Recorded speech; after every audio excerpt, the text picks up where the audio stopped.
गहरी नींद में सोना बहुत बड़ी चीज है। गहरी नींद, वाह वाह।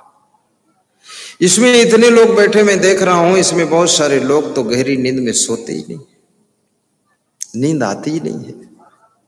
लेकिन मैं आपसे निवेदन करूंगा, अपने शरीर के स्वास्थ्य को क्यों बिगाड़ते हो? गहरी नींद का आनंद लिया करो और जाग से जाग करके काम भी किया करो। जो थकता नहीं है उसको भूख लगती नहीं है, जिसको भूख लगती नहीं है उसको नींद आती भी नहीं है। थकने के लिए हार्ड वर्क कीजिए ताकि भूख लगे तो खा लीजिए, और खाओगे तो जो खाया है उसका नशा चढ़ेगा तो मस्ती से सो जाओगे। थोड़ा थकाइए शरीर को। ये रिक्शा चलाने वाले लोग कैसे सो जाते? बिना बिस्तर के रिक्शा पर ही सोते रहते। लेकिन ये भी याद रखना कि सोना भी कोई बहादुरी नहीं कि खूब अंधाधुंध सो और घर के लोग समझाएं तो कहो गुरुजी ने सिखाया है खूब सोना है। ये भी गलत बात है। काम के समय काम भी करो, अलर्ट भी रहो, आलस्य मत करो, और अपने घर में सीधे सरल बनकर भी रहा करो।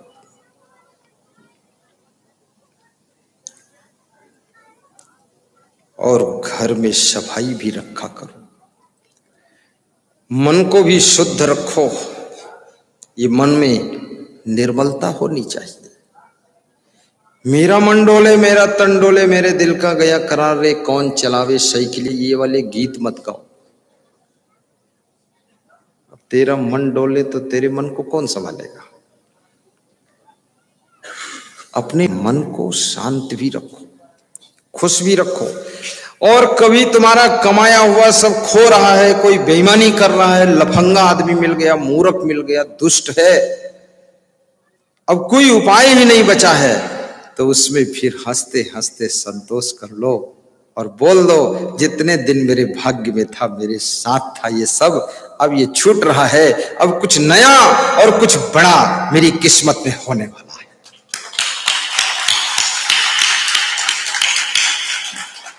उस उलझो मत और सावधान रहो। लिखा पढ़ी कागजी कार्रवाई में बिल्कुल कंप्लीट काम करो। एक बार धोखा खा गए चलो कोई बात नहीं, लेकिन आगे बातों बातों निर्णय मत लो। लिखा पढ़ी सब कोर्ट रजिस्ट्री फिट काम करो। जिस चीज की तुमको जरूरत नहीं है उसको कभी खरीदो मत, अन्यथा घर में रखोगे कहां? वो चीज तुम्हारा बर्डन बनेगी। अभी जिनके घरों में शादियां हो रही हैं, बेटियों की शादी, तो बेटी की शादी में कपड़ा धोने वाली मशीन है, डबल बेड है, सोफा सेट है, ये परंपरा बन गई। गोदरेज अलमारी है, बर्तन है, थाली है, तसला है, सब कुछ बेटी को दे दी। लेकिन बेटी के बाप को इतनी बुद्धि नहीं है कि ये सामान तो सब दे दिया, बेटी के रहने के लिए शुद्ध ठीक ठाक घर है कि नहीं है, कमरा है कि नहीं है। वहां से सोफा सेट ले जाकर टांड पे रखा है ससुराल में। तो मैं ऐसे कई घरों में गए, टांड पर देखा रखा हुआ, और उसको प्लास्टिक बोरियों की पल्ली बांध करके और सिल के रख दिया है दूसरे साइड में। तो हमने कहा इसको अच्छी जगह, बोले जगह ही नहीं रखने की, जहां रखूं क्या करूं? तो हमने कहा लिया क्यों? बोले भागे भागे भूत लंगोटी भली, जो मिल जाए कबाड़ा सही। अब ये दोनों समधी मूर्ख है। अरे और कह दो आपकी बेटी मेरी बहू, रहने का घर नहीं, सारा पैसा उठाकर आप 4-6 लाख 10 लाख जो देना चाहते हैं, सामान कचड़ पचड़ मत दो, एक घर ही बना देते हैं। तुम 7 लाख लगा दो, मैं भी लगा दूंगा, दोनों समधी मिला के, तो बेटा बहुत ठीक से रहे तो सही। ये सोफा सेट तो बाद को आ जाएगा, पहले इनको सेट होने की जगह मिलनी चाहिए। छत्तीसगढ़ में एक ऐसे गांव में मैं गया, वहां तो पथरौनी लोग ले गए मुझको, तो उनके यहाँ शादी हो चुकी थी। शादी के दूसरे दिन का वक्त था। उनके घर में सब सामान भरा हुआ था, सब बर्तन, गगरा, बाल्टी और क्या क्या। तो उसमें निकलने बैठने की जगह नहीं, उसे घुसल फुसल में हमको बिठाया और फिर इतना तो जरूर फायदा हुआ, 2-4 बाल्टी हमको भी दान दिया। हमने कहा साधु लोग और कुछ मिले न मिले, कुंभ मेलम बाल्टी दाल परोसे। अब उसका घर खपड़ेल का है, टूटा फूटा है, टपकता भी है। अब वो नई बेटी बहू बनकर आई, वो कहाँ रहेगी? जब बरसात होगी रात में घर टपकेगा, खाट रात भर खींचोगी, सोओगे कि गगरा में सोओगे कि खाम खा गगरा मटका फालतू। गोदरेज नाम बहुत ऊंचा है, अब कौन लेगा गोद तुमको?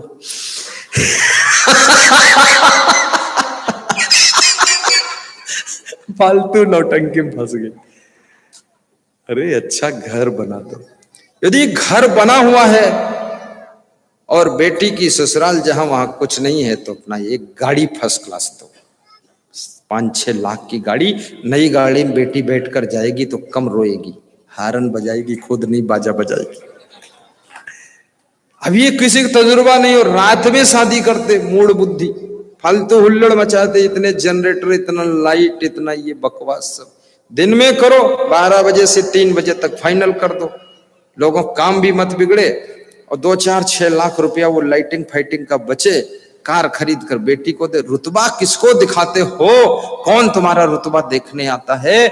जो आता है वो कसम खाता है कि इससे बड़ा रुतबा अपनी बेटी की शादी में दिखाऊंगा, तुमको पीछे कर दो। दुनिया भर की टेंशन लेता है, इधर से पैसा कमाओ, उधर से कमाओ, कहता दिमाग खराब। अब मूर्ख बने रहो, हमको क्या समझा देता हूं, मानो। दिन में कौन परेशानी शादी करने में? अगर 5 बेटी जवान हो गई तो 5 को एक साथ निपटा दो, 5 दामाद ढूंढ लो, एक मंच पर बिठा दो, एक ही बार हम रिश्तेदार खाएंगे, एक ही बार हम फाइनल हो गए, एक ही बार हम पंडित मंत्र पढ़ देगा, छुट्टी मिल गई एक खर्चे में। 6 बार शादी करो, 6 बार खर्चा होगा, और वही खर्चा बचा करके बेटियों को फर्स्ट क्लास कार दे दो, मकान बनाने के लिए व्यवस्था बना दो, आनंद मंगल हो गया। लेकिन ये सिखाएगा कौन? ये सिखाऊंगा मैं, और कोई नहीं सिखाएगा। बोलो सदगुरु भगवान की जय। अब ये सब बातें मैंने जब सिखाया है ना, तो बहुत सारे लोगों के लाखों मकान सुधर गए हैं, और लाखों लोग शादियों का सिस्टम बदल रहे हैं। और बेटी जब ससुराल पहुंचे तो उससे बार बार फोन लगाकर बात मत करो। ये मत पूछो कि सासू तुम्हें ठीक से रखती कि नहीं रखती, ये पूछो कि बेटी तुम सासू को ठीक से रखती हो कि नहीं। ये कभी पूछा? इतना ये माताएं और पिता लोग कम समझ के है, पूछते हैं सासू तुम्हें ठीक से रखती कि नहीं रखती। ये तो कभी पूछो कि तुम सासू को ठीक से रखती हो कि नहीं रखती। सासू तो बूढ़ी है, तुम जवान हो, कहीं बेलन से बेल तो नहीं दे रही सासू को? पूछ लो ना, काहे के लिए नहीं पूछती हो? ये भी पूछ लो अपने ससुर को ठीक से तुम रख रही हो कि नहीं रख रही हो, और उससे पूछ रही हो कि ससुर तुमको ठीक से रखता कि नहीं रखता, ससुर तुमको परेशान। अरे उससे पूछो तुम ससुर को तो नहीं परेशान कर रही, ससुर को सांस लेना मुश्किल तो नहीं कर दिया तूने। फिर ये पूछते कि तुम्हारा पति तुमको ठीक से रखता कि नहीं रखता है। तो कभी ये भी पूछो कि तुम अपने पति को ठीक से संभालती कि नहीं संभालती। सारा ठेका पति का और सासू का और ससुर का, देवरानी का, जेठानी का।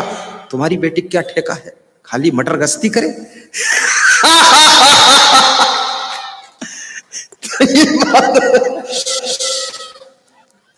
ये पूछना चाहिए कि बेटी पूरे ससुराल को संभाल लेना, सासू को संभाल लेना, और सबसे गम खा करके रहना, और इधर की चिंता मत करना, इधर लौट कर आना नहीं, तेरा असली घर वही है, यहां कोई तेरा ठिकाना नहीं। आपकी बेटी ठीक से रहेगी। मम्मी उधर से चिल्लाती, मम्मी इधर से चिल्लाती। अब ये बकवास फालतू नाटकबाजी मत कर।